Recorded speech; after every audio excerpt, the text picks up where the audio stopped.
Драги зрители, със своя резолюция Европейския парламент потвърди това, което аз говоря от няколко години. А именно, че в България няма законност и няма съдебна справедливост. А човешките права тук не значат нищо и институциите не ги спазват. Няма да влизам в подробности на резолюцията, има е в интернет, отделно в момента всички говорят за тази резолюция. Искам да кажа само следното. Страшно нелепо ми звучат думите на българския министър-председател, на този селски фашист и националист Бойко Борисов, който твърди, че в България няма македонско малцинство. Напротив, в България живеят поне половин милион македонци. Вярно е, че част от тях вече им е промито съзнанието и се чувстват и смятат, че са българи, но всъщност никой не е правил изследване колко от живеещите в България македонци продължават да се смятат македонци. А общо взето те не са малко. И на тази база, така глупостите, които твърди министър-председателя, не са смешни, а са тъжни. Още повече, че българското правителство продължава да отказва да изпълни 4 решения на Европейския съд по правата на човека и да така даде права на македонското малцинство.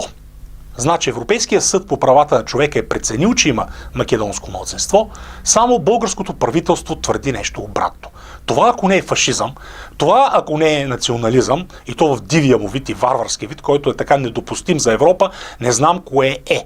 Нека да чуем обаче този глупак министър-председателя. Аз лично съм много разтревожен от вкарването на Омо и Илинден и македонско малцинство в България в една политическа резолюция в Европейския парламент, но това в никакъв случай не е от полза в точно този момент, когато ние търсиме компромиса и на историците, и на нашите политически партньори в Северна Македония, в Скопие, да намерим решение на въпроса. Това според мен не знам откъде дойде. Драги зрители, не случайно съм с тази фанелка на големия македонски поет Никола Йонков Вапцаров, убит от българските фашисти през 1942 година. На времето, в средата на 20 век, американският президент Джон Кенеди беше казал по време на кризата с Западен Берлин: "Аз съм берлинчанин." Сега, когато на македонците в България така се нарушават правата, аз ще кажа: "Аз съм македонец."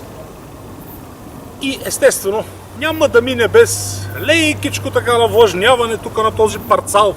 Този парцал, който страшно мразя, това прилича на българското знаме. Това ми е обаче отношението към тази глупава българска държава, която нарушава правата на всички. И на българи, и на македонци, и на турци, и на арменци, и на всички. И затова ето ми отношението. Не ми се пикае много, но за българската държава винаги малко урина мога да изкарам.